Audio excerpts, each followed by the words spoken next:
Halo semuanya, selamat datang kembali di channel ini. Pada kesempatan kali ini kita akan membicarakan fungsi if pada Excel. Sebenarnya ini adalah video yang kedua tentang fungsi if pada Excel.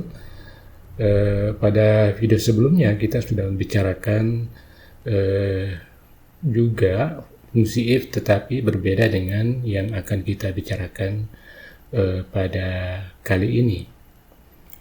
Oke, kita mulai saja. Kita langsung masuk kepada contohnya.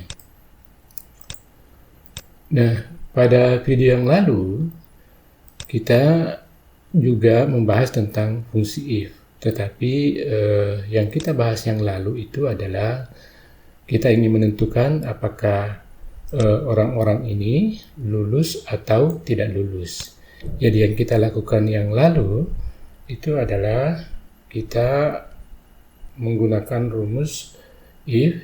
Jadi kita mulai sama dengan if H7 lebih besar dari suatu standar kelulusan, misalnya di sini kita pakai 70, maka kembalikan dia lulus. Artinya kalau dia lebih besar nilainya dari 70, berarti kondisi if-nya itu diterima, maka dia lulus yang dimunculkan. Tetapi kalau dia tidak memenuhi kriteria itu, misalnya di bawah nilai 70, maka yang dimunculkan itu adalah tidak lulus. Tutup kurung, enter, ya. Kemudian kita tarik ini ke bawah, ya, seperti itu. Jadi di bawah 70 tidak lulus, seperti ini ya. Nah, inilah yang kita bicarakan pada video yang lalu. Kalau kalian mau melihat videonya, nanti bisa dicari di channel ini ya. Nah, yang akan kita bicarakan sekarang itu untuk memperkaya ini, ya, memperkaya pengetahuan kita tentang penggunaan if ini. Ya, jadi kita tetap menggunakan data yang sama, namun kita akan mencoba if yang lain. Nah, yang akan kita lakukan itu adalah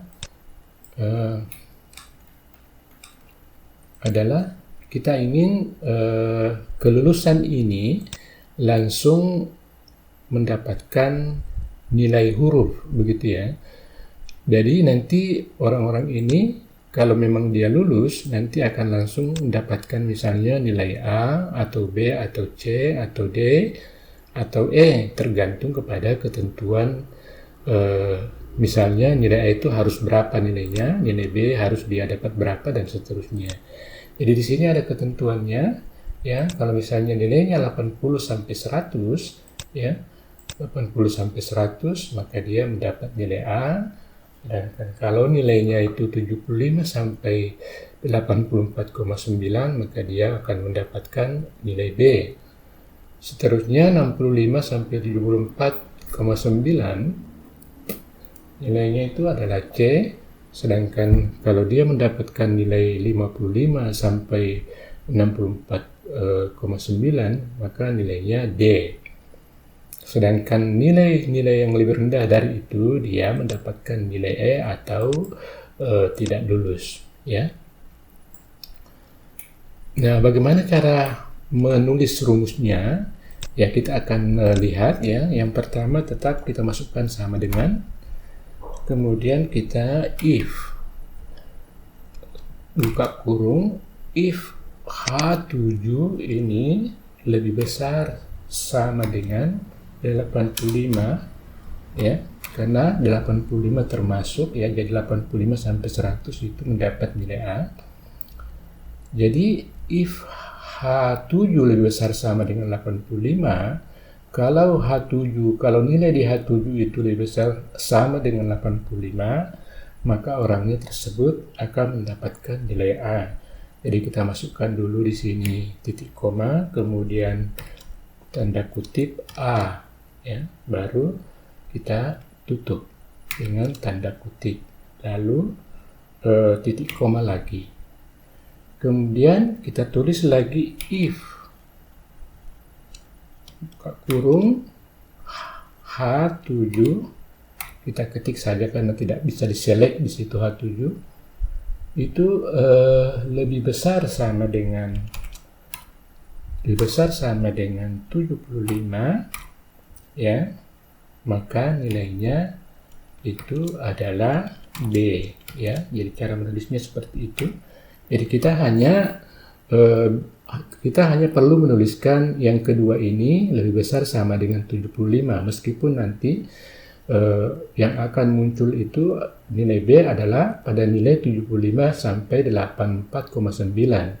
Tetapi kita hanya menulis rentang terbawahnya saja karena nilai 85 itu sudah diambil oleh yang sebelumnya, ya kan?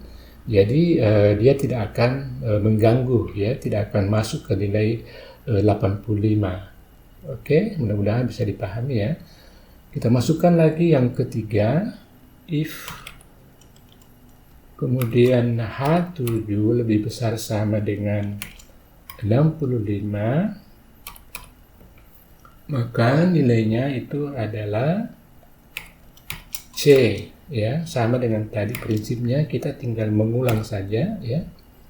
Kemudian yang berikutnya, if H7 lebih besar sama dengan 55, ya, maka nilainya itu adalah E, ya, nilainya adalah D, tutup kutip tutup, ya. Kemudian tanda titik koma lagi, langsung di sini kita masukkan nilai E, pilihan yang terakhir. Karena semuanya nilai sudah diambil dari 55 sampai 100. Sekarang selain daripada nilai itu, maka dia akan mengembalikan nilai C. Selain daripada 55 sampai 100, artinya di bawah 55, ya, maka itu akan kembali dia melaporkan atau menampilkan nilai E. Sekarang saya tutup dulu samanya dengan kurung, ya. Kemudian setelah itu kita langsung menekan enter. Coba kita lihat, ya. Nah, oke. Kita cek rumusnya benar. Di sini 85,5, maka dia B bukan A karena ini di bawah 85. Coba kita tarik ke bawah ya untuk membuktikan. Nah, yang nilai A itu 86, ya. Di sini 85. Kemudian yang E itu adalah di bawah 55, ya. Jadi sepertinya rumusnya sudah benar. Jadi contoh rumusnya seperti itu, ya. Jadi ini adalah kita menggunakan beberapa if yang kita gabungkan, ya. Yang penting mengerti prinsipnya itu pasti bisa diterapkan. Jadi ini adalah cara untuk menentukan kelulusan siswa atau mahasiswa, dan tidak hanya dia menentukan lulus atau tidak lulus, tetapi kita bisa langsung mengetahui dia lulus apa, lulus AK, BK, CK, D, atau bahkan tidak lulus atau E. Oke, mudah-mudahan video ini bisa bermanfaat, ya. Kalian bisa latihan membuat datanya dulu seperti ini atau data yang lain yang mirip, kemudian masukkan rumus if-nya, ya. Jangan lupa untuk membuktikan bahwa rumus itu sudah masuk, ya, atau sudah benar adanya, ya. Terima kasih sudah menonton video ini. Jangan lupa menonton video-video yang lain. Sampai jumpa lagi di video yang lainnya.